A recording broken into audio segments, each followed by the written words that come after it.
Hello everybody, class 10th की worksheet आ गई है बेटा। पोल साइंस की सामाजिक विज्ञान 4 अगस्त 2020 और वर्कशीट है 13। लेट्स जी के चैनल को अगर सब्सक्राइब नहीं किया है तो प्लीज़ सब्सक्राइब द चैनल, ताकि आपको वर्कशीट्स अगर टीचर ना फॉरवर्ड कर पाएँ तो आपके पास लिंक फटाफट आ जाए और आप फटाफट से अपना काम पूरा कर सकें। चलिए शुरू करते हैं। Today we are going to discuss about the power sharing issue. आज हम पढ़ने वाले हैं how to share the power. Power को कैसे डिस्ट्रीब्यूट किया जाता है, कैसे शेयर किया जाता है एक ऐसे देश में जो मल्टी कल्चरल होता है, जैसे कि जहाँ पर बहुत सारी संस्कृति के लोग इकट्ठे रहते हैं, साथ साथ रहते हैं। The idea of power sharing is naturally linked to democracy. Obviously power sharing वहाँ पर होगी जहाँ पर डेमोक्रेसी का जिक्र होगा। जहाँ पर डेमोक्रेसी होगी नहीं तो वहाँ पावर शेयरिंग का कोई मुद्दा ही नहीं होगा। Most of the societies around the world are having diversity based on, ज़्यादातर सोसाइटी जो वर्ल्ड में है उन पर डाइवर्सिटी है किस किस चीज़ पर, religion, race, caste, language etcetera. Therefore due respect should be given to all diverse groups and views that exist in society। इसलिए हमें प्रॉपर हर जो ग्रुप है रिलीजन के हिसाब से, रेस के हिसाब से, कास्ट के हिसाब से, लैंग्वेज के हिसाब से उसको प्रॉपर रिप्रेजेंटेशन देना बहुत ज़रूरी है। We will understand the impact of power sharing arrangements in Belgium. आज हम पढ़ने वाले हैं पावर शेयरिंग अरेंजमेंट बेल्जियम में कैसी है। Belgium is a small country in Europe, छोटा सा देश है यूरोप में। Its ethnic composition is complex, काफ़ी कॉम्प्लेक्स है। Its population is around 1 crore, 1 crore population है। 59% of the population lives in Flemish region and speaks Dutch. Flemish में रहती है और डच बोलते हैं, यानी कि हॉलैंड की भाषा बोलती है लगभग 60%, यानी 59%। Another 40% people live in Wallonia region and speak French. वो वेलोनिया रीजन में रहते हैं और फ्रेंच बोलते हैं। द कैपिटल ब्रुसेल्स, जो कि बेल्जियम की राजधानी है, 80% are French speaking and 20% are Dutch speaking. The minority अब क्या हुई देखो, 559 डच स्पीकर्स हैं, यानी हॉलैंड की भाषा बोलते हैं। तो जो फ्रेंच स्पीकर्स हैं वो कितने बचे, 40%। तो फ्रेंच वाले कम हो गए। तो French in the capital Brussels 80% are French speaking while 20% are Dutch speaking. The minority French speaking community was relatively rich and powerful. लेकिन जो फ्रेंच स्पीकिंग लोग थे हालांकि कम थे संख्या में, लेकिन वो रिच भी थे और पावरफुल भी थे। Dutch speaking community got the benefit of economic development later. बाद में डच वाले जो थे वो बाद में उनको इकोनॉमिक डेवलपमेंट, यानी वो बाद में अमीर हुए, बाद में उनके पास चीज़ें हुई। This led to the tension between the two communities in the 1950s and 60s। 50-60 में इस बात पर दोनों कम्युनिटीज़ में काफ़ी दंगा फसाद होने लगा। Dutch speaking were in majority in the country but were in minority in the capital Brussels. Dutch वैसे तो बहुत ज़्यादा थे, 59% थे टोटल पॉपुलेशन में, लेकिन जो राजधानी थी ब्रुसेल्स उसमें वो कम थे, क्योंकि वहाँ पर 80% लोग क्या हैं, ये देखिए यहाँ पर लिखा है 80% लोग फ्रेंच स्पीकर्स थे और 20% ही डच स्पीकर्स थे। यानी कि जो पूरे देश में मेजॉरिटी थी वो क्या थी, कैपिटल में माइनॉरिटी। तो अब क्या करें, देखो भाई ऐसा हिसाब किताब बन रहा था। ये है पिक्चर, ये पिक्चर है बच्चे ब्रुसेल्स की, यानी कि ये कैपिटल की पिक्चर है, और ये पिक्चर है पूरे देश की, है ना। पूरे देश में डच स्पीकर ज़्यादा हैं, लेकिन यहाँ पर जो कैपिटल है ब्रुसेल्स वहाँ पर डच स्पीकर क्या हैं, कम हैं। ये थी जी समस्या। तो 1970 और 1993 के बीच 4 अमेंडमेंट हुए जिसमें बेल्जियन कॉन्स्टिट्यूशन को एक अरेंजमेंट लाना पड़ा जिससे हर एक को इकट्ठे रहने का एक मौका मिले। जैसे कि क्या क्या किया गया 1970 टू 1993 में जो 4 अमेंडमेंट्स थे उसमें क्या कहा गया। Equal number of Dutch and French speaking ministers in the central government. Central government में उतने ही डच स्पीकिंग लोग होंगे जितने फ्रेंच स्पीकिंग होंगे। कोई दिक्कत, बिल्कुल सही बात। Wide powers to the state government. State government are not subordinate to the central government. State government को इंडिपेंडेंट किया गया और स्टेट गवर्नमेंट को बोला गया कि आप अपने डिसीजंस खुद लीजिए, और स्टेट गवर्नमेंट्स को वहाँ के लोग चुन रहे थे। Separate government in Brussels in which both communities have equal representation. और ब्रुसेल्स जो कि राजधानी थी वहाँ पर अलग गवर्नमेंट बना दी गई और दोनों कम्युनिटीज़ को अलग अलग इक्वल रिप्रेजेंटेशन दे दिया गया, दोनों को बराबर। Community government elected by the particular language speaking community. Community government बनाई गई, यानी कि हर एक जहाँ जहाँ पर जो कम्युनिटी थी उनकी लैंग्वेज के हिसाब से वहाँ पर एक कम्युनिटी गवर्नमेंट भी बनाई गई।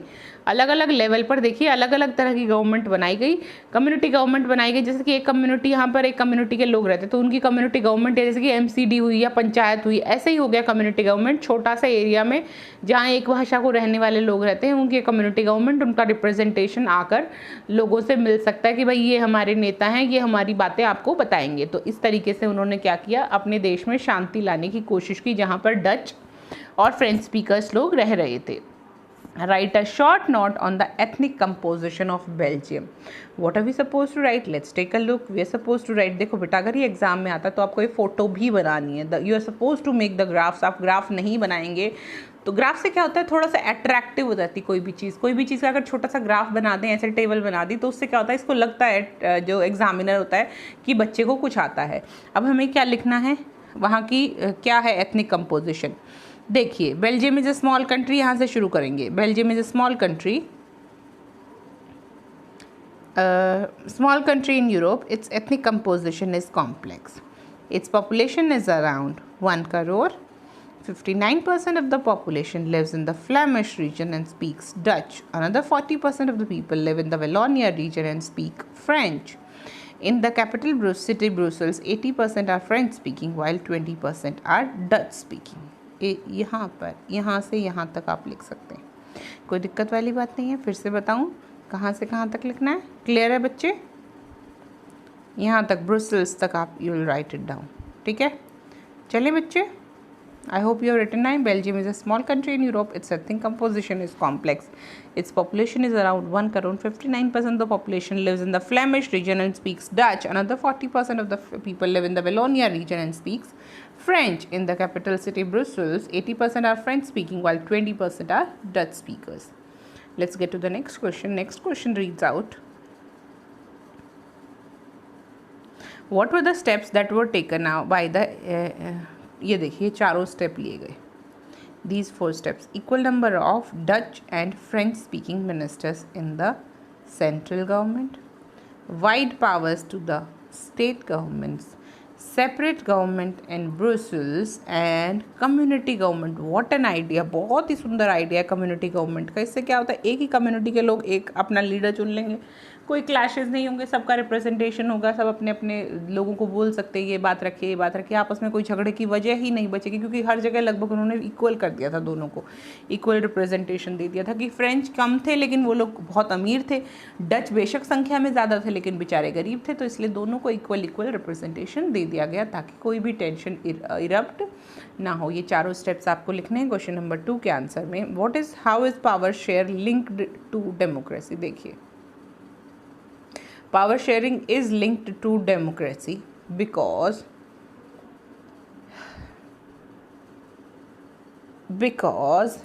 most of the societies around the world are having diversity based on religion, race, caste and language. Due respect should be given to all diverse groups that exist in a society.